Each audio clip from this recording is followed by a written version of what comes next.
Hey guys, and welcome to the Methods Challengement Guide for Skyreach. I'm Chris Potter, and here with me is Zirips. Hey guys. As with all of our challengement guides, we are not using any super try-hard tactics or bugs, and it shows you a nice, clean, easy way to clear the instance that anyone can follow. Though our setup is by coincidence a stronger setup for challenge modes, the tactics we use can be replicated with any group setup. And going into challenge modes, you always want to make sure that you have flask, pots and food buff in order to make it easier for yourself. In the start of this dungeon, we're going to use an invisibility potion together with the Hunter's Aspect in order to skip some packs that we don't need for our mob count. When you are in invisibility, it's important that you don't use any abilities, because that will break your invis and you'll probably pull a mob and wipe your group. If you want to use speed buffs like Sprint and things like Aspect of the Pack or Stampeding Roar, you need to press them before you drink the invisibility potion. It is however important that you pull this last pack just before the boss in order to get the needed amount of mobs for your mob count. What we do is that we pull the pack with the boss, and the hunters will empty the boss to the tank, and the tank will just tank everything at the entrance.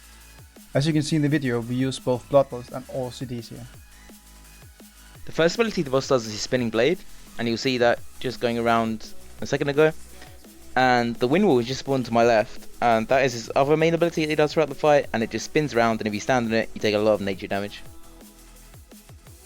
And as you can see, he casts his other ability called Piercing Rush on me, and I've positioned myself so he won't charge across the room. 30 seconds into the fight, and every 30 seconds after that, he's going to cast 4 winds, which you can see basically summons the 4 giant wind walls in the middle of the room, and they spin around. Again, if you stand in them, you're going to take a lot of damage, so try and plan your movement to keep high uptime on DPS on the boss, while avoiding the 4 winds, as well as all the other mechanics going on. He will also cast Fan of Blades, which basically is a bleed effect that he'll put on everyone in the group, and your healer simply needs to heal it up. The heal needs to be somewhat quick healing it up, because if you get comboed by 2 abilities you might die. And as you can see, Chris just got fixated by the ability called Lens Flare. It's basically a laser that will follow you around and leave behind pools of bare on the ground, so you simply just kite it. After the boss we're gonna move up, and there's a patrolling bird called the Dread Raven. What you want to do is you want to wait for it to come to the middle, and then your tank is going to pull it. This mob is really annoying. It has a lot of health, and it really only has one ability, so it's super annoying to deal with. As you can see here, our tank Ryan positions the mob between these 2 upper things, so he won't get knocked off the platform. And we simply just nuke it down with 1 minute cooldowns. Yeah, again, there's nothing much to this mob, it just has that one ability and a lot of health.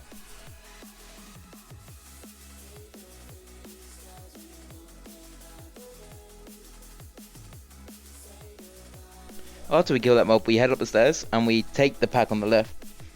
It has 1 less mob than the pack on the right, but it doesn't really matter. The packs are really dangerous, and the Adept is the most dangerous of them. It has a healing ability, and it summons a Familiar, which will also heal the group. There's a lot of AoE damage that the mobs can do to you. They have a lot of ground abilities, and there's even a Cyclone ability that will CC you. So what we do, you'll see there, we just used all our CDs and we killed them off really quick, and killed them off while they were stunned for most of it. So you want to have a stun rotation and kill them off nice and fast. We also just kill this 1 mob inside before we pull the boss, and it's very easy to kill. Yeah, and we get to the second boss, and what we want to do here, or what you want to do, is to mainly save your CDs for the next pack that you're going to encounter. This boss is quite interesting. As you can see, our tank pulls it to the left side and tanks it towards the wall, so the tank ability won't hit anyone else. It's important to note that people should try to stand in any AoE healing effects, such as my mushroom here. You see people positioning themselves inside it, as he will do a big AoE called Burst, which we'll get back to later. Here we see Energize coming out. It's basically an ability that will channel towards the boss, and if it hits the boss, it will heal him. But you can intercept them by standing in between them and the boss. They do damage, but it's healable, so intercept them.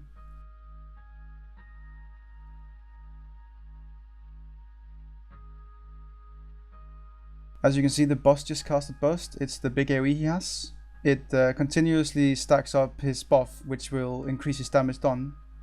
So you want to kill him off before he gets too many bursts off. Boss is fairly easy, but can be quite healing intensive if you don't have a good AoE healer. And make sure to stand any AoE healing effects. It is important to note that during the burst you can use defensives such as Deterrence to completely immune the effects. This boss takes us quite a lot of time because we want to save our 2-minute cooldowns for the next pack. We do use 1 minute however, and even use Rally here to save us from dying on the Energize comboed with the burst.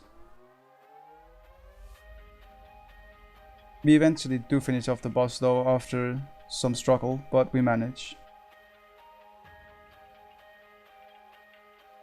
Finally we do kill it, and we head to the 2 packs outside. As Xerxes was saying, we do try and save our CDs for these packs out here, so we just take a moment, make sure everyone's ready, and Ryan uses Army of the Dead. It is a good place to use it here.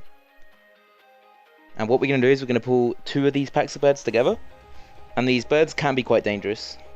What we do is we just stun them, group them together, AoE them down nice and fast for all the cooldowns. You can see here we're doing tons of damage, just AoEing them down. But what they'll do if you don't kill them off fast enough, is they'll fixate players. You'll see here I get a fixate, and they'll head towards that player, and if they reach them, they're going to do a lot of damage to them. They can easily kill people off, so that's why you want to kill them off nice and fast. There is a 3rd pack behind this pillar you need to kill, and you could pull that with the other 2 packs if you wanted to, but it's just unnecessary danger, and it's just risk you don't want to take. This pack's similar to the other packs, although it doesn't have the fixate mobs, and instead it has a mob that will just dash out sometimes. And that's why you want to stand close to the mobs and on the mobs to keep them nice and grouped so you can AoE them down. You'll see Roger's just standing a bit out to the left here if you look, and this does cause the mobs to move out a bit sometimes, but it's not too bad. But yeah, generally you want to be nice and stacked to make it an easier job of AoEing down. Yeah, this pack takes us a bit more time as we used all our cooldowns on the other pack, but again, as Chris mentioned, it can be dangerous to pull all 3 packs at once. After we finish off the trash, the pillar is gonna energize the boss, and we're gonna get into combat here. The boss has 2 main abilities. This first one is his Pierce Armor, which is a tank ability. He will leave a debuff on the tank if he doesn't use any active mitigation, and deal a significant amount of damage. And if the tanks get too many stacks, it can become unhealable. So as a healer, you need to make sure your tank is top the majority of the time. And when he reaches 60% here, he's gonna cast Quills. Quills are basically the big AoE from this fight, and this first Quills here he's gonna cast, we're gonna hide because we're gonna save our cooldowns for the next one. He casts on 30% and simply just nuke the boss down. As you can see here, every time he casts Quills and you're standing out in the open, you're gonna get a stacking debuff. And the stacking debuff is the one that does all the damage. As you can see here, me and Chris move out when there's 5 seconds left and we still almost die. So if you don't have a big rate cooldown going on, you should probably hide. Here the boss does his Summon Solar Flare ability, and you can see it just summons a little bird that will fixate on players. If it reaches the player, it will explode, dealing damage to the group, but also splitting into 2 more mobs which will then fixate on people again. So it's really bad if that happens. If you kill it, it also does the same thing of exploding and splitting. So you don't want to kill it either, you just want to kite it around. You can see I used my Ice Trap and my Binding Arrow for a bit there, just to keep the mob away. Luckily I'm a hunter, so it's not too bad. And we get the second Quills here at 20%, and we just use Rally and Trank and the strong execute classes we have to kill it off. There's no need to hide there if you have the raid cooldowns available, and we just live for it thanks to Xerxes' Ceiling. Then we get to this pushback circle, and this can be quite annoying. We use Aspect of the Pack here, though Aspect of the Pack can be quite dangerous as you can be dazed when you're hit by the birds. But if you watch the timing of when the birds go forward, you can dodge them quite easily. You don't want to get hit by them, because it's very bad to die here and have to run back. You can also blink and leap and things like that across, if you have them. Now this pack, we use the cooldowns we have available. It is quite a dangerous pack. Again, there's the Adept, which is a big target, does a healing effect. It's summoning the Familiars, and the Familiars have a group healing effect. There's the Cyclone. You see here I do get Cycloned, which is really annoying to get. It can lead to a wipe if the mobs are still high HP when one of your DPS gets Cycloned. But we do have enough cooldowns just to kill them off. And this Dread Raven here, it basically patrols around in a big circle inside the room, and it just so happened that it was at the entrance while we were killing off these mobs, so we just took them with it. Again, it just has the knockback ability, and you can see Ryan's tank it in the doorway here to make sure he doesn't get knocked down into the middle of the room. There is a giant hole there, or off the platform outside. We just take this time kind of to kill it off and let our cooldowns come ready again, because we do want our cooldowns for the packs after these. Yeah, and after we finish this off, we're gonna take both left and the right side, starting off on the left side, because we, as you remembered, in this pot in the start, so we're gonna have some remaining packs left to clear for us to reach the mob counter. What we did here is that we had our hunters use their 2-minute cooldowns on the left pack, and our warriors save his cooldowns for the right pack. Again, these packs are similar to the ones you've killed before, and you want to focus the adepts, because they're the ones healing. Just try to interrupt as much as possible, especially the heals, else just simply AoE grip or get them grouped up and just simply AoE them down. After finishing off this pack, which doesn't really take too long, we're gonna head back to the right side and finish off the last pack before the last boss.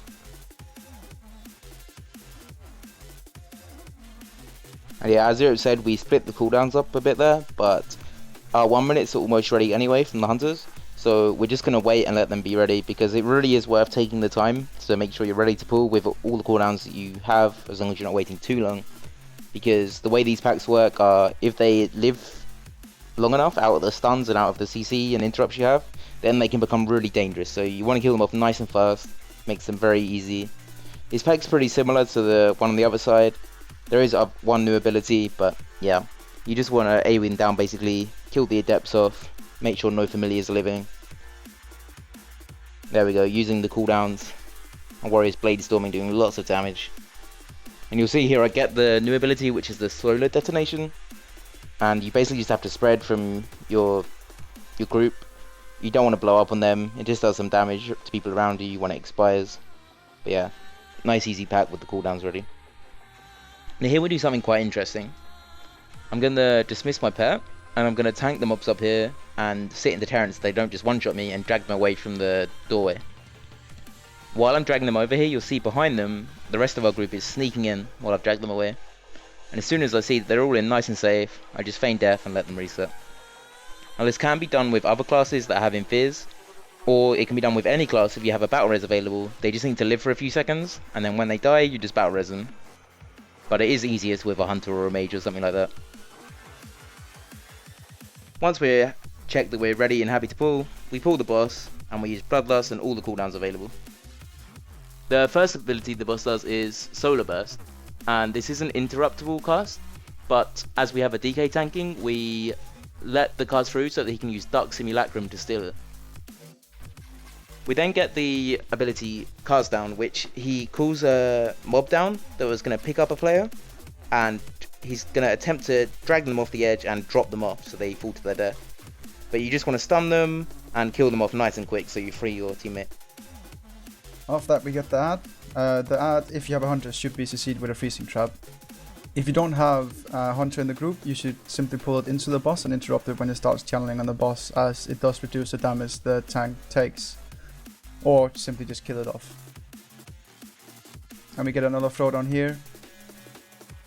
And then we have the lens, as we had on the first boss, which will go on a random player. Here you see it goes on me. I'm gonna cut it out. And it's basically the same mechanic as I said before. You just have to move out, don't take too much damage, and the boss should die fairly quick afterwards. Thanks for watching guys, and we hope you found the video useful. As always, we appreciate you leaving feedback and liking the video, and we look forward to seeing you next time. Bye guys. Bye guys.